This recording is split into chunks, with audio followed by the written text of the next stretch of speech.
Hello everyone, welcome to practice set 4 of UPPCS RO ARO समीक्षा अधिकारी हिंदी अभ्यास। तो चलिए शुरू करते हैं। विडौजा निम्नलिखित में से किसका पर्यायवाची है? तो विडौजा देखिए नक्षत्र, अप्सरा, इंद्र या पत्थर का। तो विडौजा देखिए इंद्र का पर्यायवाची होता है, ठीक है। इंद्र का पर्यायवाची जैसे हम लोग का देवराज होता है, देवराज हो गया, सूरपति हो गया, देवेंद्र हो गया और पुरंदर हो गया। और सूर्य का पर्यायवाची, इंद्र का पर्यायवाची महेंद्र भी हो गया, विडौजा भी हो गया, ठीक है। तो ये इंद्र का पर्यायवाची क्या होता है? विडौजा, याद रखिए। नक्षत्र का, तो नक्षत्र का पर्यायवाची मान लीजिए तारा हो गया, सितारा हो गया, सूर्यमंडल, नक्षत्रमणि, ग्रह, तारामंडल, तारक, ये सब नक्षत्र का पर्यायवाची है। अप्सरा, अप्सरा का पर्यायवाची मान लीजिए परी हो गया, अप्सरा का पर्यायवाची होगा देवकन्या, देवकन्या, सुंदरी, सुर सुंदरी या रंभा, रंभा भी हो सकता है, उर्वशी भी हो सकता है, मेनका भी हो सकता है। इसका पर्यायवाची अप्सरा का पर्यायवाची। पत्थर का पर्यायवाची क्या होगा? तो पत्थर का पर्यायवाची होगा पहले तो पाषाण युग वाला, पाषाण, पाषाण हो गया, पाहन हो गया, प्रस्तर हो गया, प्रस्तर, प्रस्तर, और उपल, उपल, उपल भी पत्थर का पर्यायवाची होता है। और अश्म भी होता है, अश्म, ये जो जीवाश्म कहते हैं ना, जीवाश्म होता है ना, उसमें अश्म जो होता है, अश्म मतलब पत्थर में मिला हुआ, ठीक है। निम्नलिखित में से कौन सा शब्द पक्षी का पर्यायवाची नहीं है? तो देखिए द्विज, शकुंत और पखेरु और खग, विहग और नभचर, शकुंत, ये सब क्या है? पक्षी के पर्यायवाची हैं, ठीक है। तो ये तीनों तो हैं। ये प्राणेश जो है, प्राणेश नहीं है। प्राणेश पति का पर्यायवाची होता है, पति, पति माने पति परमेश्वर जो भी है, या स्वामी, नाथ, भर्ता या आर्यपुत्र। मेन याद रखिए पति का पर्यायवाची क्या होता है? प्राणेश होता है। निम्नलिखित में से कौन सा शब्द कृष्णा का पर्यायवाची है? तो कृष्णा का पर्यायवाची द्रौपदी, जो कि कृष्ण भगवान द्रौपदी को कृष्णे कहते थे, कृष्णे। तो ठीक है, राधा, रुक्मणी, यशोदा, ये सब तो नहीं हो सकता है, वो इनका पर्यायवाची बताना भी बहुत जरूरी नहीं है, ठीक है। तो ये याद रखिए द्रौपदी का पर्यायवाची हम लोग जान लेते हैं। द्रौपदी का पर्यायवाची कृष्णा है।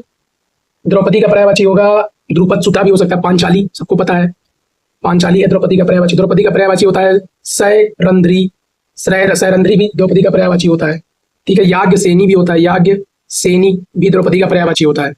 निम्नलिखित में से कौन सा शब्द पताका का पर्यायवाची नहीं है?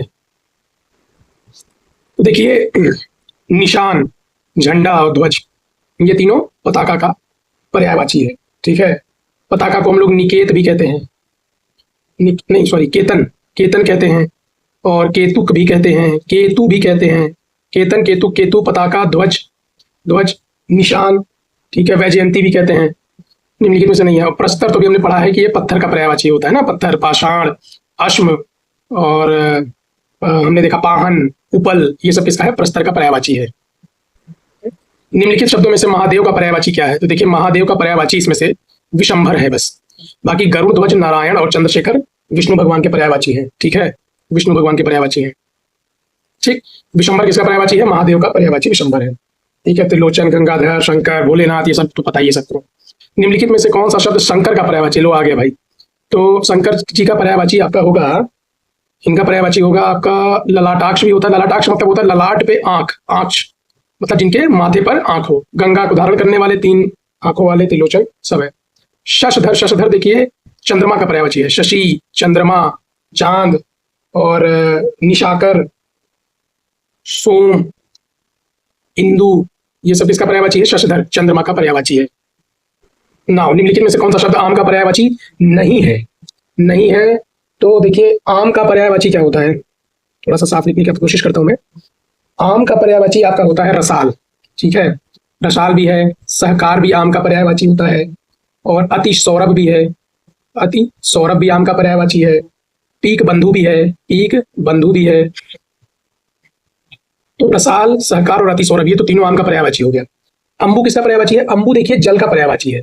पानी, जल, नीर, सलील, तोय, ठीक है, ये सब, मेघ पुष्प या वारी, ये सब किसका है? अंबु का पर्यायवाची, मतलब पानी का पर्यायवाची है।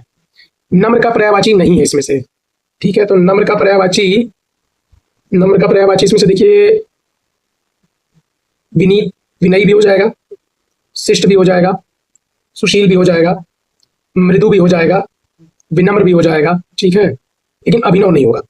अभिनव का मतलब क्या होता है? अभिनव का मतलब होता है नया, नवीन, ताजा, नूतन, ये अभिनव का पर्यायवाची होगा, ठीक। निम्नलिखित में से त्रुटिपूर्ण पर्यायवाची शब्द समूह की पहचान कीजिए। तो मात, पराजय और शिकस्त, ये तो सही है। अचल, अटल और निश्चल। अटल, अटल, अचल। तो अटल और अचल मतलब होता है इमूवेबल हो जाएगा, मतलब कि जो अपनी जगह से ना हिले। और यहाँ निश्चल का मतलब होगा कि मतलब जिसके अंदर कोई छल कपट ना हो, इनोसेंट आदमी हो। तो ये तो थोड़ा अलग है इससे, तो ये होना चाहिए। समीक्षा, समीक्षा का मतलब होता है आलोचना, टिप्पणी या व्याख्या। मीमांसा का अक्षर, मीमांसा का मतलब होता है आपका, मीमांसा का मतलब होता है आपके विचार, मनन। ठीक है, समीक्षा भी इसका पर्यायवाची आता है, समीक्षा या फिर आलोचना, जांच, ये सब इसका है मीमांसा का। विवेचना का क्या मतलब है? विवेचना का मतलब होता है तर्क। ठीक है, तर्क है, विचार है। और समीक्षा, मीमांसा, विश्लेषण भी विवेचना का पर्यायवाची है। शाश्वत, अक्षय और चिरंतन। शाश्वत का पर्यायवाची देखिए अमर, ठीक है, सदा रहने वाला। अक्षय मतलब भी अमर और सदा रहने वाला। और आपका चिरंतन, चिरंतन का भी मतलब वही होता है, शाश्वत या अक्षय या सदा रहने वाला, नित्य, अंतहीन, जिसका अंत न हो। तो ये भी सही है, मतलब बस ये गलत है। शिल्पी शब्द का पर्यायवाची शब्द क्या है? तो शिल्पी का मतलब जानते क्या होता है? शिल्पी का मतलब होता है, शिल्पकार से अगर इसको हम लोग देख ले तो शिल्पी का मतलब होता है दस्तकार। ठीक है, दस्तकार मतलब या फिर कारीगर भी कह सकते हैं इसको। ठीक है, कारीगर भी कहेंगे। हस्ती तो देखिए हाथी का पर्यायवाची हो जाएगा, या हाथी का पर्यायवाची आपका हस्ती हो जाएगा। व्यवसाय तो आप समझ ही रहे हैं, व्यवसाय करने वाला। वृत्ति का मतलब होता है पेशा, कारोबार या किसी की आजीविका, रोजी रोटी, नौकरी, ये वृत्ति का मतलब होता है। ठीक है, निम्नलिखित में से निश्चल का अर्थ क्या नहीं है? तो निश्चल, निश्चल है, छल नहीं है, निश्चल, जो न चल सके, अपने स्थान से ना हिल सके, तो यही होगा। ठीक है, ये तो सही है, जो अपने स्थान से ना हिल सके, ये सही है, अर्थ है। स्थिर भी इसका अर्थ है, लेकिन अचल भी इसका अर्थ है, निश्चित नहीं है, निश्चित नहीं है, अर्थ नहीं है, निश्चित नहीं है, ये उत्तर होगा निश्चित। प्रतिघात का मतलब क्या होता है? सबको पता है, चोट के बदले चोट, यही सही होगा इसका। ठीक है, भारी चोट, हत्या, उल्टे हाथ से चोट, ये सब नहीं होगा। प्रतिघात का अर्थ है चोट के बदले चोट। पीछे पीछे चलने वाला वाक्यांश के लिए उपयुक्त शब्द क्या है? तो पीछे पीछे चलने वाले को कहते हैं अनुगामी। जो व्यक्ति पीछे पीछे चलता है उसे कहते हैं हम लोग अनुगामी। ठीक है, अनुगामी। दूसरे देश से अपने देश सामान मंगाने को हम लोग कहते हैं आयात, और अपने देश से दूसरे देश भेजने के लिए कहते हैं निर्यात। ठीक। प्रष्टव्य का अर्थ क्या होता है? प्रष्टव्य का अर्थ होता है पूछने योग्य। प्रष्टव्य का अर्थ होता है पूछने योग्य। पृष्ठव्य, याद रखिएगा, पृष्ठव्य का अर्थ होता है पूछने योग्य। रवि ईश्वर को न मानने वाला मनुष्य है। इस वाक्य में रेखांकित वाक्यांश से लिखित शब्द, तो भाई जो ईश्वर में नहीं मानता वो नास्तिक होगा, जो मानता है वो आस्तिक होगा। अज्ञेय शब्द का उपयुक्त वाक्यांश क्या है? जिसे देखा ना जा सके, जिसे सुना ना जा सके, जिसे जाना ना जा सके, जिसे रोका ना जा सके, जिसे जाना ना जा सके, उसे अज्ञेय कहते हैं। जिसे जाना ना जा सके उसे कहते हैं अज्ञेय। जिसे देखा ना जा सके वो अदृश्य होगा। युयुत्सु शब्द के लिए उपयुक्त वाक्यांश क्या है? युयुत्सु का मतलब होता है युद्ध की इच्छा रखने वाला, युद्ध का करने का इच्छुक। ठीक है, युद्ध करने का इच्छुक उसे कहते हैं। इसकी वर्तनी को देखिए, यू त सु, शुद्ध करने के लिए आ सकता है। देखिए, छोटी यू की मात्रा, छोटी यू की मात्रा, फिर पूरी सारी की सारी छोटी यू की मात्रा, तो यू त आधा त सु। ठीक, युयुत्सु, युद्ध करने का इच्छुक। किसी पर विजय प्राप्त करने की इच्छा रखने वाला क्या होगा? जिगीषु, जिगीसा। किसी पर विजय प्राप्त करने की इच्छा उसे कहते हैं जिगीषु, जिगीषु। ठीक है, जिगीषु इसका सही होगा। राज्य द्वारा निकाला गया आधिकारिक आदेश, तो पता है अध्यादेश, जिसको ऑर्डिनेंस भी कहते हैं हम लोग। ठीक है, तो राज्य द्वारा निकाला गया आदेश क्या है? आधिकारिक आदेश, वो है अध्यादेश। स्पृश्य का विलोम क्या होगा? स्पृश्य का विलोम होगा अस्पृश्य। अस्पृश्य, अस्पृश्य। गौरव का विलोम क्या होगा? गौरव का विलोम होगा लाघव। गौरव का विलोम क्या होगा? लाघव। गौरव का विलोम होता है लाघव। तो हमने स्पृश्य शब्द देखा था ना। स्पृश्य शब्द का मतलब क्या होता है ये जान लीजिए। स्पृश्य शब्द का मतलब होता है टचेबल, मतलब जिसको स्पर्श किया जा सके, स्पर्श करने योग्य जो भी चीज होती है उसे कहते हैं स्पृश्य। जो ना कर सके अस्पृश्य। उक्त शब्द के लिए क्या विलोम होगा? उक्त शब्द के लिए होगा अनुक्त। तो देखिए, उक्त, उक्त के लिए होगा अनुक्त। ठीक, उक्त का होगा अनुक्त। निम्नलिखित में से उन्मीलन शब्द का विलोम क्या होगा? उन्मीलन का होगा निमीलन। उन्मीलन का मतलब होता है निमीलन। उन्मीलन का मतलब होता है निमीलन। आकलन शब्द का विलोम क्या होगा? आकलन शब्द का विलोम होता है विकलन। आकलन का होगा विकलन। आकलन का विलोम क्या होगा? विकलन। ठीक है। निषिद्ध शब्द के लिए सही विलोम क्या होगा? तो निषिद्ध के लिए होगा विहित। निषिद्ध का क्या होगा? विलोम होगा विहित। निषिद्ध का विलोम होगा विहित। ठीक है, अब आगे बढ़ते हैं। निम्नलिखित में से कौन सा शब्द युग्म परस्पर विलोम है? तो देखिए, विलोम, परस्पर विलोम क्या है? अल्पज्ञ का बहुज्ञ। ठीक है, कम जानने वाला बहुत जानने वाला। ठीक है। और इसमें समस्त का अभ्यस्त नहीं होगा, समस्त का हो गया व्यष्टि, व्यष्टि व आधा व य षटकोण वाला श आधा टी, व्यष्टि। किसका पहला विलोम होगा? समस्त का विलोम व्यष्टि। संयुक्त का संधियुक्त नहीं होगा, संयुक्त का विलोम होगा पृथक, पृथक, पृथक किसका विलोम है? संयुक्त का। अज्ञ का अनभिज्ञ नहीं होगा, अज्ञ का विज्ञ होगा। अज्ञ का विलोम क्या होगा? विज्ञ। अज्ञ का विलोम विज्ञ होगा। मृदुल शब्द का विलोम क्या होगा? तो देखिए मृदुल का होता है रूक्ष, मृदुल का होता है रूक्ष, ठीक, रूक्ष, ये करेक्ट है। निम्नलिखित शब्द युग्म में से वह शब्द युग्म कौन सा है जो परस्परम विपरीत अर्थ का बोध नहीं कराता है? तो देखिए परस्पर विपरीत अर्थ का बोध नहीं कराता। प्राचीन का अर्वाचीन सही है, क्षणिक का शाश्वत भी सही है, उर्वर का ऊसर भी सही है, पर वरिष्ठ का ज्येष्ठ नहीं होगा, ये गलत है। वरिष्ठ का क्या होगा? वरिष्ठ का होगा कनिष्ठ, कनिष्ठ, वरिष्ठ का होगा कनिष्ठ। चिरंजीवी शब्द का विलोम क्या है? तो चिरंजीवी मतलब जिसकी उम्र ज्यादा हो, अल्पायु होगा, ठीक है, अल्पायु। चिरंजीवी का जो विलोम होगा वो होगा अल्पायु, अल्पायु। पक्ष, पक्ष शब्द का तद्भव रूप क्या होगा? तो पक्ष का तद्भव रूप होता है पंख, ठीक है, ये सही है। और पंक्षी जो है, पंक्षी एक तद्भव शब्द है, इसका तत्सम क्या होगा? पक्षी। पक्षी से क्या बनता है? पंछी बनता है, ठीक है, पक्षी से बनता है पंखी, पंछी। कैवर्त शब्द का तत्सम रूप क्या है? तो कैवर्त का तत्सम रूप जो होगा केवट होगा, केवट। कैवर्त का जो तत्सम रूप तद्भव रूप है वो है केवट, केवट, वही नाव वाला केवट। मक्खन शब्द का तत्सम रूप क्या है? तो मक्खन किस शब्द से बना है? माखन से मक्खन बना है, माखन से मक्खन बना है, माखन से मक्खन बना है। दाहिना का तत्सम रूप क्या है? तो दाहिना का दक्षिण है, दक्षिण से क्या बनता है? दाहिना, दक्षिण से क्या बनता है? दाहिना, तो दक्षिण सही होगा इसका तत्सम रूप। निम्नलिखित में से कौन सा शब्द पलंग का तत्सम रूप है? तो पर्यक से बनता है पलंग, पर्यंक से बनता है पलंग, ठीक, तो ये सही है पर्यंक। निम्नलिखित शब्द में से कौन सा तद्भव शब्द है? तो इसमें तद्भव शब्द होगा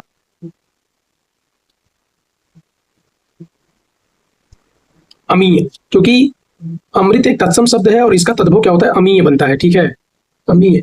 और उल्लू के एक तत्सम शब्द है, इसका जो तद्भव होता है वो होता है उल्लू। इष्टिका का जो तद्भव शब्द होता है वो होता है ईंट, ईंट से इष्टिका, इष्टिका से ईंट बनती है। उपुत्र का क्या बनता है?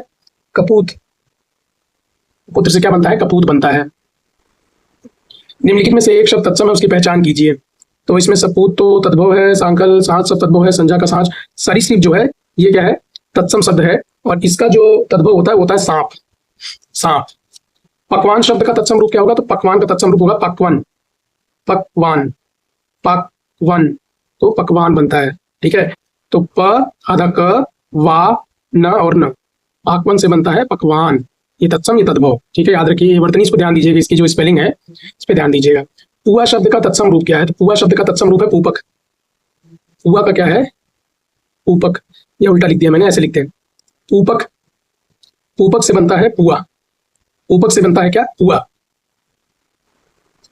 निम्नलिखित में से त्रुटिपूर्ण तद्भव तत्सम शब्द का युग्म चयन कीजिए। तो खाना का खादन, ये मैंने एक बार चेक भी किया है, क्योंकि खाना का जो रूप है तद्भव ना वो खाद्य है, खाद्य, खाद, खाना का खाद।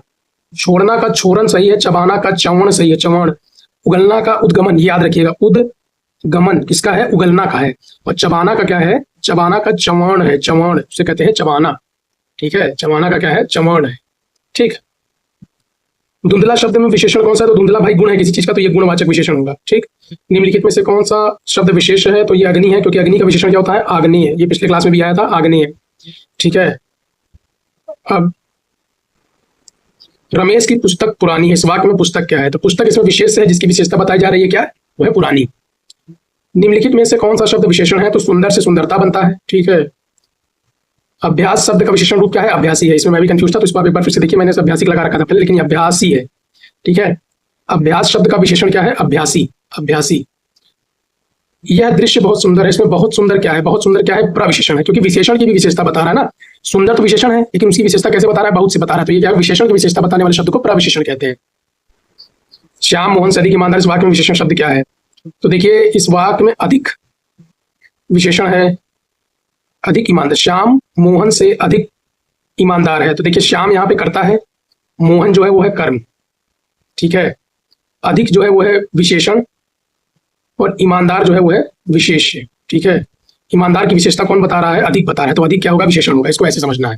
कुछ ट्रिकी है, लेकिन मैंने थोड़ा बहुत सर्च करने के बाद इसके असली आंसर पे पहुंच पाए हम लोग, क्योंकि कुछ भी बता देंगे तो ये गड़बड़ हो जाएगा ना। भोले बालक ने क्रूर डाकू के कठोर हृदय में कोमल भावना जगा दी। वाक्य में कितने विशेषण हैं? तो देखिए, भोला बालक, बालक की विशेषता बताई, डाकू कौन है? क्रूर है, क्रूर की डाकू की विशेषता बताई, हृदय कैसा है? कठोर है, हृदय की विशेषता बताई, भावना कैसी है? कोमल है। तो टोटल 4 विशेषण है इसमें, ठीक है, ऐसे समझिए। विशेष्य के पहले लगने वाले विशेषण क्या है? काला, सफेद, अच्छी आदि किस प्रकार के विशेषण हैं? तो उद्देश्य विशेषण है ये सब, ठीक है। उद्देश्य और विधेय भी होता है ना उसमें। उद्देश्य विशेषण क्या है? काला, सफेद आदि। चतुर विद्यार्थी से प्रश्न पूछे, इस वाक्य में विशेषण क्या है? तो चतुर है। विद्यार्थी कैसा है? चतुर है, सही है। निम्नलिखित में से कौन सा शब्द शुद्ध है? तो इसमें देखिए, अधिशासी अभियंता लिखा था ना, अधिशासी ये शुद्ध है, ये वाला वर्तनी है। ध्यान से इसको प्रैक्टिस कीजिए। साहित्य और समाज का अन्यायाश्रित संबंध है? नहीं, ये अनन्याश्रित होगा, ये होगा अनन्य। देखिए पहले अन्याश्रित, अन्याश्रित, ये अन्य न्याश्रित, ठीक, अन्याश्रित। सड़क संश्लिष्ट भाषा, संस्कृत संश्लिष्ट भाषा है। रेखांकित शब्द की वर्तनी शुद्ध कीजिए। तो संश्लिष्ट नहीं होता, ऐसा होता है संश्लिष्ट, ठीक है, संश्लिष्ट इस प्रकार लिखा जाता है। शुद्ध वर्तनी वाला शब्द कौन सा इसमें से? तो प्रतिदर्श शुद्ध है, ठीक है। तो दृष्टा, ये गलत है, इसको दृष्टा को ऐसे लिखते हैं, इसमें दृष्टा लिखते हैं, दृष्टा, द्रि नहीं होता, द्र होता है, दृष्टा होता है। आहार, आहार भी शुद्ध है, इसमें दोनों शुद्ध है, आहार ऐसे ही लिखा जाता है, क्वेश्चन ही गलत है इसमें। तो रचयिता ऐसे नहीं लिखते हैं, रचयिता यह रहता है, रचयी नहीं रहता है, यह रहता है, रचयिता लिखाता है, ठीक है। निम्नलिखित में से अशुद्ध वर्तनी वाले शब्द क्या है? तो आह्वान शुद्ध है, साधु शुद्ध है, महंगा भी सही है। प्रामाणिक नहीं होता है, प्रामाणिक होता है, प्रामाणिक, प्रामाणिक। निम्नलिखित में से शुद्ध वर्तनी वाले शब्द का चयन कीजिए। तो राजमहल, राज्यमहल नहीं होता है, राजमहल होता है। कोमलांगिनी, तो कोमलांगिनी नहीं होता, ये होता है कोमलांगी, कोमलांगी, कोमलांगी। नीरोग ऐसे नहीं लिखा जाता, नी पे बड़ी की मात्रा होती है, नीरोग, तो ये वाला ठीक है। ये भी है अक्षौहिणी, ये सही है, ये सही है, अक्षौहिणी, ये शुद्ध वर्तनी है। निम्नलिखित वाक्य में शुद्ध वाक्य कौन सा है? मेरे घर के पास एक हलवाई की दुकान है, मेरे घर के पास एक हलवाई की दुकान स्थित है, मेरे घर के पास एक हलवाइयों की, ये तो एकदम ही गलत है, मेरे घर के पास हलवाई की एक दुकान है, ये सही है। निम्नलिखित शब्द में शुद्ध वर्तनी वाले शब्द का चयन कीजिए। तो द्वंद्व, द्वंद्व ऐसे लिखा है, द्वंद्व, द्वंद्व, ये सही है, ठीक है। तो हमने आज फाइनली डे 4 प्रैक्टिस सेट भी कंप्लीट कर लिया है हिंदी का, ठीक है। तो आज के दिन हम लोग जो भी 2023 में आरओ का पेपर हुआ था उसको भी डिस्कस करेंगे। अभी थोड़ी देर में इसकी भी वीडियो आएगी और उसमें देखने की कोशिश करेंगे कि किस टॉपिक से क्वेश्चन ज़्यादा आए हैं, ठीक है, कहाँ से पूछ रहा है, क्या स्ट्रेटेजी रहेगी हम लोग की, अब आगे किस प्रकार से हमें प्रैक्टिस करना है, वो सब भी हम लोग समझेंगे। तब तक के लिए आप लोग को थैंक यू, लाइक शेयर और सब्सक्राइब कीजिए और आपसे मिलते हैं अगले प्रैक्टिस सेट में। Thank you so much.